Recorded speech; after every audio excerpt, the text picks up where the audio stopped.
তোমার লেগে খুব সুন্দর একটা সারপ্রাইজ নিয়ে আসছি। রাখো তোমার সারপ্রাইজ, তোমার মতো গাধার সাথে আমি সংসারই করব না। কি তুই জানোস না দরজা খুলে কেন ঘুমাস? চোর এসে ভাবে 10,000 টাকা নিয়ে গেছে। চোর চুরি করে নাই, আমি নিজে থেকে তার টাকা দিয়ে দিচ্ছি। কালকে রাতে আমি দরজা খুলে রাখছি চোরের জন্য, এটা সত্য। আমি চাইছি চোর চুরি করতে আসবে, মালপত্র নিয়ে যখন বাইরে হইব তখনই তারে খপ করে ধরুন। চোর ঠিক মতো আইসছে, চুরি করছে। যখন বাইরে হয়ে যাইতেছে তখন যখন ওরে ধরছি, ধরার পরে ওর অভাবের কথা শুনাইলো। শুনে আমার খুব মায়া লাগছে, আমি ওরে মারতে পারি নাই। তখন মালপত্র রাইখা 10,000 টাকা দিয়ে দিচ্ছি। চোর এসে তোমার ইমোশনাল ব্ল্যাকমেইল করছে আর তুমি সব দাঁড় করে দিয়ে দিছো। ভাবি আছে এইজন্য কইলাম না, গেলাম। এইজন্য তোর বউ তোরে মারে। তোমার বউ তোমার এখন মার। কি বল? আমি তোমার জন্য যে জিনিস নিয়ে আসছি ওটা দেখার পরে শুধু আদর করবা। কি আনছো? এই দাও, মোবাইল কিনে আনছি তোমার জন্য। 10,000 টাকা দিয়ে কিনছি, 1 লাখ টাকা দামের মোবাইল। এই মোবাইল 10,000 টাকা দিছে? মোবাইল আমার নষ্ট না তো? চেক করে দেখো।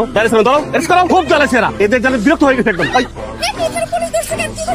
তারা আমার কি কারণে ধরছে, কি আমার অন্যায় কিছুই বুঝতেছি না, খালি বলতেছে যে মোবাইল মোবাইল, বুঝলাম না কিছু। দেখি মোবাইল দেখি, আর কি এটা তো আমার এই দেখি মোবাইল দেখি। আমার জামাই আমার জন্য কিনে আনছে আজকে। এই যে ইএমআই নাম্বার একদম মিলে গেছে, এরা সবাই চোর, এদেরকে ধরো। বিশ্বাস করেন স্যার, এই মোবাইল আমি চুরি করি নাই স্যার। এই মোবাইল আমি 10,000 টাকা দিয়ে একজনের কাছ থেকে কিনছি। প্রমাণ দেখা। প্রমাণ আছে স্যার, প্রমাণ আছে। ওই মোবাইলটা কেনার সময় যে লোকের কাছ থেকে কিনছি তার একটা ছবি তুলছিলাম ক্যামেরা চেক করার জন্য। আপনি দেখ, এ তো সবুজ চোরা। স্যার, আমার স্বামী বুঝে নাই, ভুলে ওই চোরের কাছ থেকে কিনে ফেলেছে স্যার। এবারের মতো তারে মাফ করে দেন। আজকে যদি ছবিটা না থাকতো সবাইকে জেলে যেতে হতো। আম্মা চলো, আমি এই লোকের সংসার আর করব না। চল। তুমি সব কি বলতেছো? তোমার সাথে সংসার করার পর থেকে একটার পর একটা বিপদে আবার পড়তে হইতেছে। কোনো কাজই তুমি ঠিকঠাক মতো করতে পারো না। এত বোকা লোকের সাথে সংসার করা যায় না তো। আমি বোকা না, আমি বোকা সাইজা থাকি। বাজারে গেলে সবসময় মানুষ খুঁজে কম দামে কোন পণ্য আনা যায়, আর আমি খুঁজি কার কার পণ্য বিক্রি হয় নাই। যার পণ্য বিক্রি হয় নাই তার পণ্য যদি পচা হয়, খারাপ হয়, তারপর আমি কিনলে ওই লোকটা খুশি হয়। জামাই, তুমি যেই কাজ করো এটা তো আর কোনো মানুষ করবো না। নিজে ঠিক আছে অন্য জিতাই দিতে পারে, সেই তো আসল মানুষ।